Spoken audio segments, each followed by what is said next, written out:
Weekend special lunch menu தான் இன்றைக்கி பார்க்க போகிறோம். அப்படி என்ன ஸ்பெஷல்னு கேட்குறீங்களா? வேறு ஒன்றும் இல்லை, இந்த முருங்காய் வச்சு ஒரு முருங்காய் சாம்பார் தான்.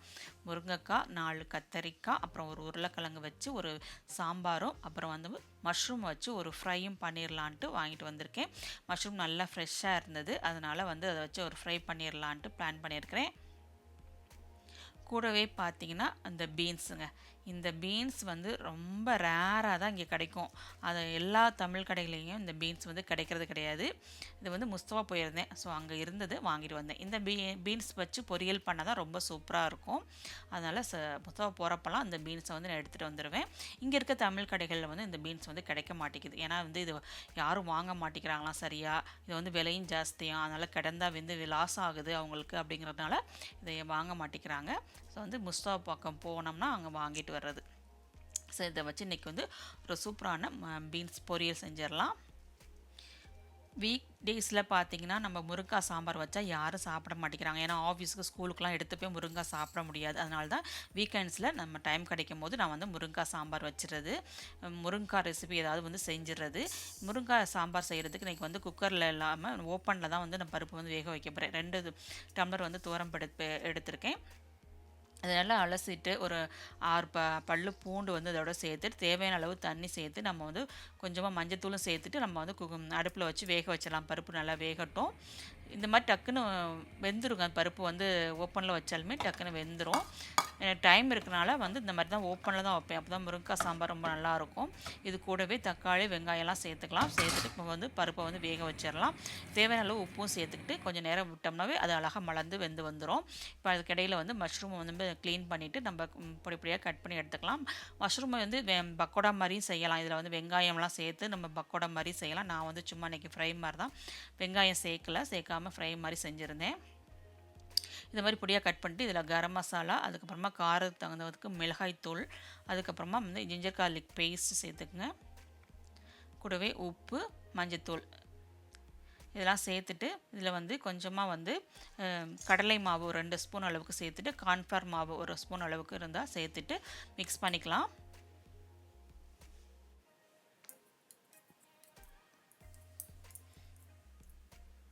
இப்போ இந்த மாதிரி நல்லா மிக்ஸ் பண்ணி விட்டுட்டு கொஞ்சமாக தண்ணி தெளித்து கொஞ்சம் மிக்ஸ் பண்ணிக்கலாம். அந்த மசாலாலாம் நல்லா வந்து மஷ்ரூமோட ஒட்டி வரதுக்காக கொஞ்சமாக தண்ணி தெளித்து விட்டு இந்த மாதிரி நல்லா மிக்ஸ் பண்ணி எடுத்து வச்சுக்கலாம்.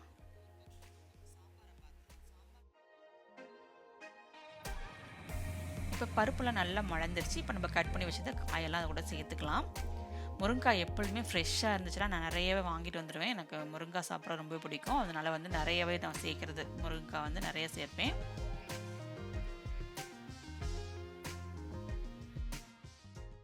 இப்போ எக்ஸ்ட்ரா கொஞ்சம் தண்ணி, காயெல்லாம் மூழ்கிற அளவுக்கு தண்ணி சேர்த்து நல்லா வேக வைக்கலாம். காய் வெந்து வரட்டும். இப்போ ஒரு கடாயில் நல்லெண்ணெய் சேர்த்து கடுகு உளுந்தம் பருப்பெல்லாம் தாளிச்சிட்டு அதில் வந்து பச்சை மிளகாய், அப்புறம் வந்து வெங்காயம், கருவேப்பிலை இதெல்லாம் சேர்த்து நல்லா வதக்கி விடலாம்.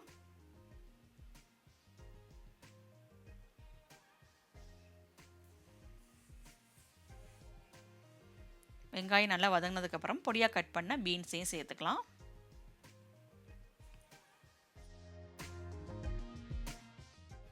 இப்போ பீன்ஸை நல்லா வதக்கி விட்டுட்டு பீன்ஸ் வேகிறதுக்கு கொஞ்சமாக தண்ணி சேர்த்து மூடி வச்சிடலாம். இப்போ அடுத்து சாம்பார் நல்லா கொதி வந்துருச்சு. இந்த ஸ்டேஜில் பார்த்தீங்கன்னா புளித்தண்ணி, நம்ம கரைச்ச புளித்தண்ணியை வந்து இதில் ஊற்றிக்கலாம். ஒரு எலுமிச்சம்பழம் அளவு புளி எடுத்து கரைச்சி வச்சு அதில் சேர்த்துக்குங்க.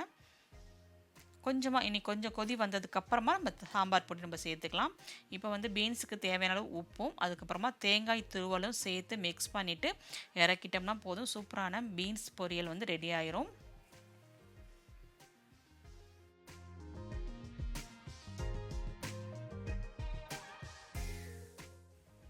இப்போ சாம்பார் நல்லா கொதி வந்துருச்சு. இப்போ கொதி வந்ததுக்கப்புறமா ஒரு 1.5 ஸ்பூன் அளவுக்கு வந்து சாம்பார் பொடி சேர்த்துக்கலாம்.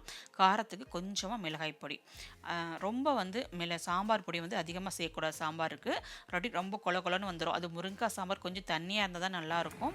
ஸோ அதில் எப்பொழுதுமே சாம்பார் பொடி கம்மியாக சேர்த்துங்க, அப்போ தான் சாம்பார் நல்லாயிருக்கும். இப்போ லாஸ்ட்டாக வந்து தாளித்து கொட்டிக்கலாம். தாளிக்கிறதுக்கு நல்லெண்ணெய் சேர்த்து கடுகு, உளுந்தம் பருப்பு, கொஞ்சம் கருவேப்பிலை. சாம்பார் பொடி வீட்டில் அரைச்ச சாம்பார் பொடி தான், அதில் நான் பெருங்காயம் சேர்த்து அரைச்சிருப்பேன். இருந்தாலும் கடைசியாக தாளிக்கும் போது கொஞ்சமாக பெருங்காயத்தூள் சேர்த்து நம்ம தாளித்தா ரொம்ப வாசமாக சூப்பராக இருக்கும். இப்போ தாளித்து கொட்டிக்கலாம்.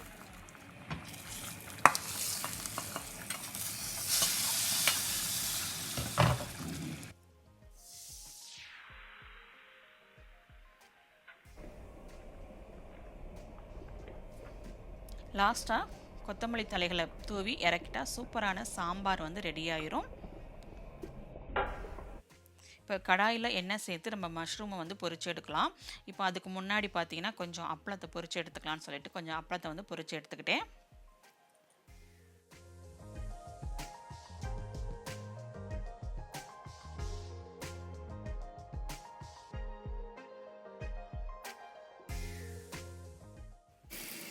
இப்போ நம்ம அதே எண்ணெயில் பார்த்தீங்கன்னா நம்ம மஷ்ரூமையும் போட்டு ஃப்ரை பண்ணி எடுத்துக்கலாம். மஷ்ரூம்லாம் இந்த அளவுக்கு நல்லா ப்ரௌன் கலரில் நல்லா பொரிஞ்சு வந்ததுக்கப்புறம் நம்ம எடுத்துடலாம். இப்போ கூடவே பார்த்தீங்கன்னா கொஞ்சம் ரசம் வச்சிடலான்னு சொல்லிட்டு ரசத்துக்காண்டி தாளிச்சிட்டு இருக்கேன். எண்ணெய் ஊற்றி கடுகு உளுந்த பருப்பு அப்புறம் வரமிளகாய் சேர்த்துட்டு அப்புறம் இந்த ரசத்துக்கு வந்து கரைச்சி வச்சுருக்கேன் புளி தக்காளி அதுக்கப்புறம் சீரகம் மிளகு பூண்டு இதெல்லாம் நச்சு இடித்து அது எல்லாத்துலேயும் அது கலந்து வச்சுருக்கேன். அது லாஸ்ட்டாக தாளிச்சிக்கலாம். இப்போ சாதம் பார்த்திங்கன்னா ஒரு ஸ்டவ்வில் வந்து சாதம் வந்துட்டு இருக்குது. ஸோ டைம் இருக்கும்போதெல்லாம் கொஞ்சம் சாதத்தை இந்த மாதிரி வடித்து தான் வந்து சாப்பிட்றது. ஸோ வந்து சாதமும் பார்த்திங்கன்னா ஒரு பக்கம் ரெடி ஆகிட்டு இருக்குது. இப்போ ரசத்துக்கு வந்து கொஞ்சம் கல் உப்பு சேர்த்துக்கலாம். ஒரு பானை சோற்றுக்கு ஒரு சோறு பதம் சொல்லுவாங்க. இப்படி எடுத்து ஒரு சோறை நம்ம நசுக்கி பார்த்தா அது நல்லா இந்த மாதிரி அமுங்கி வரணும். இப்படி வந்தால் நம்ம வந்து சாதம் வந்து எல்லா சாதமும் வெந்துருச்சு. இப்போ நம்ம ஸ்டவ் ஆஃப் பண்ணி வச்சுட்டு கொஞ்சம் நேரம் அப்படி லைட்டாக அந்த சூடு போகிற வரைக்கும் வச்சுட்டு அதுக்கப்புறமா நம்ம இந்த மூடியை போட்டு வடிச்சிக்க வேண்டியதான். இந்த குக்கர் வாங்கி பார்த்தீங்கன்னா கிட்டத்தட்ட 19 வருஷம் ஆச்சு. இது வந்து இப்போ ஒர்க் ஆக மாட்டேங்குது. அதனால் சரி குக்கரை வேஸ்ட்டாக தூக்கி போட வேணாமே, அது பானை ஷேப்பில் இருக்கனால இப்போ வந்து நான் சாதம் வைக்கிறதுக்கு இது பயன்படுத்திகிட்டு இருக்கேன். முருங்கைக்காய் சாம்பாரில் கொஞ்சமாக நெய் விட்டு சாப்பிட்டிங்கன்னா ரொம்பவே சூப்பராக இருக்கும். கூடவே பார்த்தீங்கன்னா இப்போ பீன்ஸ் பொரியல் ரெடி ஆயிடுச்சு. சுட சுட ரசமும் ரெடி ஆயிடுச்சு.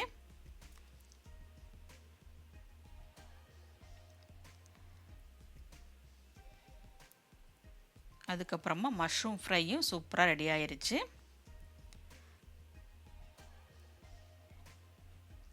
இந்த லஞ்ச் மெனு உங்கள் எல்லாருக்கும் பிடிச்சிருக்குன்னு நினைக்கிறேன். பிடிச்சிருந்தா லைக் பண்ணுங்கள். இது போன்ற ரெசிபிஸ்லாம் வேணும்னு நினச்சிங்கன்னா மறக்காமல் குறை வீட்டு சமையலை சப்ஸ்கிரைப் பண்ணி சப்போர்ட் பண்ணுங்கள். தேங்க்யூ.